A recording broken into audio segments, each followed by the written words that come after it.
Hello, everyone, and welcome to another episode of the Forge of Freedom podcast. I'm your host, Alex Ooley, and this is episode 135 of the Forge of Freedom.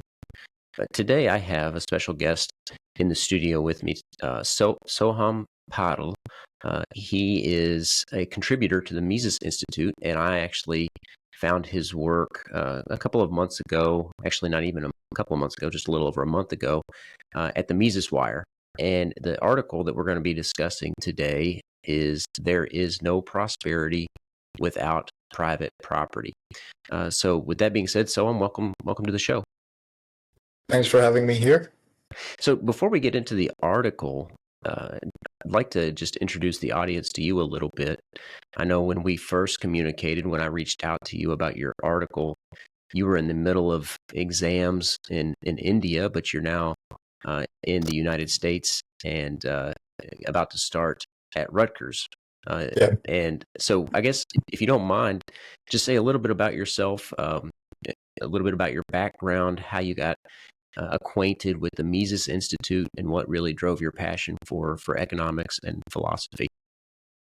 I'm Soham. I suppose what drove me to the Mises Institute and Austrian economics as a whole is discontentment with the world, I guess, or the political state of the world, because we see so much angst on the news, and I guess if you try to keep up with it, you want a better explanation of why things happen, why certain economic phenomena occurs, and I couldn't really find a better explanation than at the Mises Institute. I had a similar sort of experience as I was coming out of high school. I was actually studying philosophy as an undergrad, and I didn't have a clue what the Mises Institute was at the time, but I was tasked with giving a presentation, and I decided to study the socialist calculation problem. And naturally, that that research led me down the rabbit hole toward the Mises Institute, and I never found a better resource than Ludwig von Mises's book Socialism. But then after that, the Mises Institute website. I'm curious, what I guess problems did you encounter that made you look for answers? Was it something about your experience in India or your time in the United States? Was there a particular problem that motivated you to look for answers, or just a general interest? Well, I suppose I was always interested in politics. So I did live in the United States previously.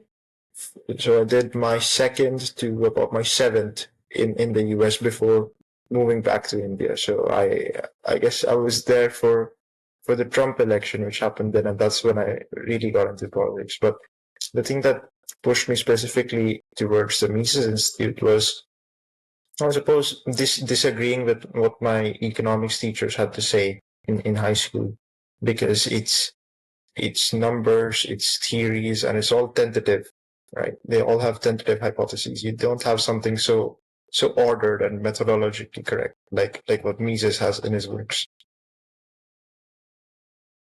Yeah, I'll get the quote wrong, but I'll state it roughly that basically the only place where ideas that don't work can succeed is in academia, and that's also true in the field of economics. These theories that they teach often in high school and in undergraduate institutions are just that. They're theories, but they don't really have much application to the real world, and I experienced that same sort of discontent with what I was being taught as well. So, all right, with that said, well, I guess one more question about your relationship or introduction to the Mises Institute.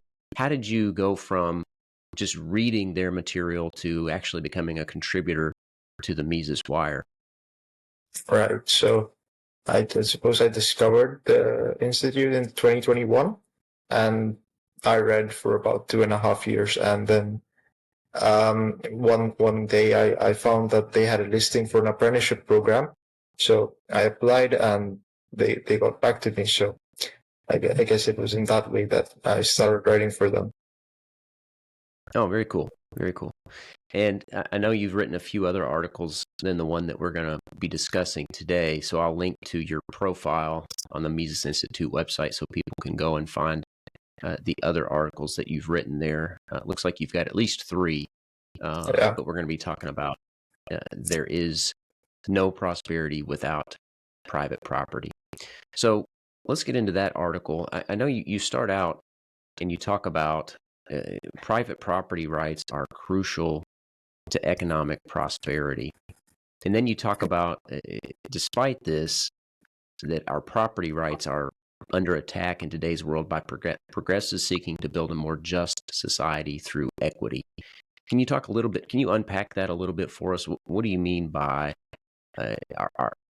this attack that's basically seeking equity? What do you mean by right. equity, and what does the attack look like? Well, I think it's no surprise that there are a lot of people nowadays who wish to um, achieve equity. So by helping what they perceive to be marginalized groups or groups that are not as well off as the others. So by redistributing wealth from the well off to the not well off, they think that they'll create a better society than the one we have now. So in the United States, we have these theories of, at least in theory, we have these notions of private property rights. But even here, if you own property, you're nevertheless taxed perpetually on that property in the form of a property tax. So you never truly own the property when it can be taken away from you if you don't pay the tax. I'm curious, are you familiar with the property ownership arrangements in India as contrasted with the United States? How do they Yes, compare? certainly. Well, I think there's less of a notion of private property in India and other Oriental countries. Um, Private property is very much um, a big theme in Western civilization. So I suppose the United States thrives there, but even then, still it is under attack now, and you see people wanting to take that away. Yeah, and you see it largely, like you say, in the basically because of this desire to achieve equity, which is not equality in terms of opportunity, but equity in terms of outcome, right? So it's a goal, it's an outcome based orientation. Uh, what's the problem with that? Well, the problem is they ignore why prosperity comes about in the first place. So by taking away the incentive to succeed on your own merit and to achieve wealth by working hard, starting a business, so on, um, they actually lead to the opposite effect and um, lead to the belief in people that you can get rich just by taking other people's money rather than creating value at your own.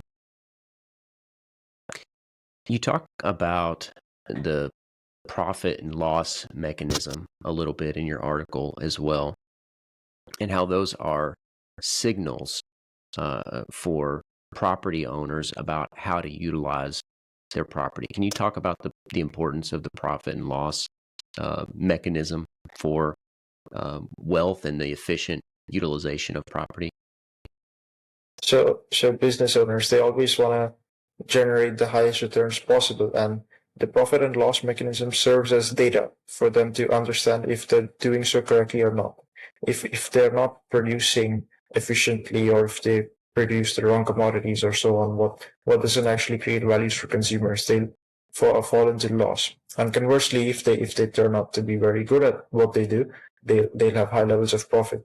So in this way, we see how um, the establishment of private property leads to future greater benefits. One of the criticisms that's put forth by the critics of private property is that free markets tend to uh, allow for the accumulation of wealth in a few hands, that that wealth becomes concentrated over time. How do you answer that particular critique? Well, I suppose that has been happening, but it's not really the free market to blame in it. We've been operating under crony capitalism, at least here in the United States now, for quite some time. And the free market provides the most opportunity for anyone who isn't particularly well off to achieve wealth on their own merit by working hard enough. That isn't really possible in uh, other economic systems where you have so much regulation and so much burden on people that they don't succeed or either can't succeed at all. I don't remember who to attribute this to or where I heard it. It's been a number of years ago, but you always hear people say when a particular system seems to be failing, whether it's a socialist system or a capitalist system, they say the proponents will say, well, the proponents of socialism will say, well, that wasn't real socialism, or the proponents of capitalism will say, well, that wasn't really capitalism, that was crony capitalism or what have you. And the retort was, well, yes, but when capitalism fails, you just get more wealth accumulation and more disparity of wealth. When socialism fails, people starve. And I think that illustrates some of the point that you're making here in this article. Could you tell us a little bit about the story that you tell about Zimbabwe? Yeah, I think that's probably the most famous story of wealth distribution not working out. So Robert Mugabe, when he came to power in Zimbabwe, um, did not initially do so. He was cautious at first, but um, when it became politically convenient, took farmland away from the white minority in Zimbabwe and redistributed it to um, well, who likes to say the general populace, but really the politically connected still. And it transferred arable land away from those competent who had worked on it for the last however many years, and gave it to people who had no competence in farming, and had absolutely disastrous effects. It reminds me a little bit. I hadn't actually been familiar with the example from Zimbabwe before I read your article, but it reminds me a bit of Mao's Great Leap Forward in China and the Cultural Revolution there, where basically the government seized the use of land from the small farmers, and that land, it's basically suffered from a mass tragedy of the commons, right? Where Yeah, people can't or won't use the property efficiently because they don't own it themselves and don't have an interest in maintaining it for the use of other people, right? So you see that it sounds like the same thing happened here in Zimbabwe. Is that essentially what happened there? yeah, exactly. Of course, the way it came about is much different, but yeah, the consequence is the same. Yeah, exactly. All right. So one last thing that I'd like to get to a little bit is you talk about this unprovoked, at the very end of the article, this unprovoked confiscation of property. And this is, of course, going back to the example in Zimbabwe, and about how that confiscation drove out investors, and it really didn't just damage the economy in the near term, but also in the long term. Could you say a little bit about that? So, um, when a society like Zimbabwe, or suppose a government like Zimbabwe's, takes away property away from those who own it in an attempt to redistribute as they do, they set a precedent in their country. That is, if we feel that you're too rich, or if you're not on our side, and so on, just you're not in the on the side which is politically doing well at the moment, that we'll take your land, we'll take your property, and so on. So people tend to be really, let's say, skeptical of wanting to work in your land or wanting to invest in your land. And in this way, Zimbabwe's never really recovered from that because they've never really left that sort of governance or that sort of precedent behind. So, if you have property and you have money to invest, why would you want to do it in Zimbabwe of all places, where they can just take it away from you? Yeah, so it really disincentivizes people from improving the property. They won't invest in it, and they may just pick up and leave because they can take their money, their life, their family somewhere else where they can have property rights and really improve their life, right? And you say here in the article that investors fled from Zimbabwe, and the lack of trust in property rights in Zimbabwe caused by the land reforms reflected in the value of farmland losing 75% of its value. And this is the interesting part. In 1 year, right? Between 2000 and 2001, it lost 75% of its value. That's just hard to fathom, especially here in the United States. Yeah. Almost all of that loss is entirely because people now know that that land is susceptible to confiscation. Right. So why would anybody buy land that might at some point be confiscated? Right. That's the ramification of that.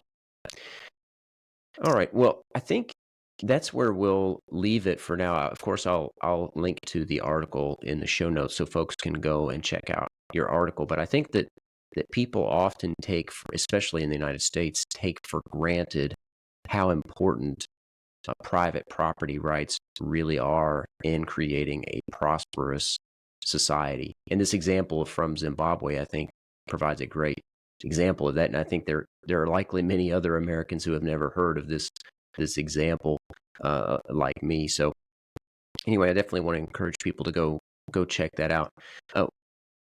So before we end the recording here, what are you planning to study at Rutgers? Well, I plan to study business administration. Okay, excellent. And I guess you intend to continue your work with the Mises Institute as well? Yep, for sure. Excellent. Have you actually been to the Mises Institute in Auburn, No, Alabama? I hope to attend Mises University next year as a student because you get everything provided like you get accepted. I don't have the time this year because of moving and all that, but yeah, hopefully. Yeah. All right. Well, very cool. I'm curious. I don't know much about the business program at Rutgers. Are there any Austrian-oriented professors there, as far as you know? Oh no. Sadly, that is the downside. It is much more of just getting my accreditations, getting my credentials, and trying to establish myself as a young adult. So hopefully in the future I can raise a good family. I think that's the goal. Yeah. Well, like you, I also went to an undergraduate institution where there was no Austrian influence in the business or the economics department. But I think especially if you can continue to work with the Mises Institute and attend Mises University, you'll still be well equipped to spread the ideas of liberty and economic freedom. So, Soham, I really appreciate you taking the time to come on the podcast and discuss your article, and good luck to you at Rutgers, and I look forward to seeing more of your writing at the Mises Institute. Yeah, you too, with your podcast. Yeah, all right. Well, thanks a bunch. All right, everybody, I appreciate you tuning in today. If you enjoyed it, don't forget to like and subscribe to help us spread the message of freedom. As always, you can find the podcast on YouTube, Rumble, Facebook, and all the most popular podcast streaming platforms. And until next time, remember, you are the Forge of Freedom. Thanks for listening to this episode of Forge of Freedom. Be sure to subscribe wherever you heard this podcast so you never miss a future episode. For more information or to connect with Alex, you can go to forgeoffreedom.com or follow him on Twitter @ForgeOfFreedom. Until next time, remember, you are the Forge of Freedom.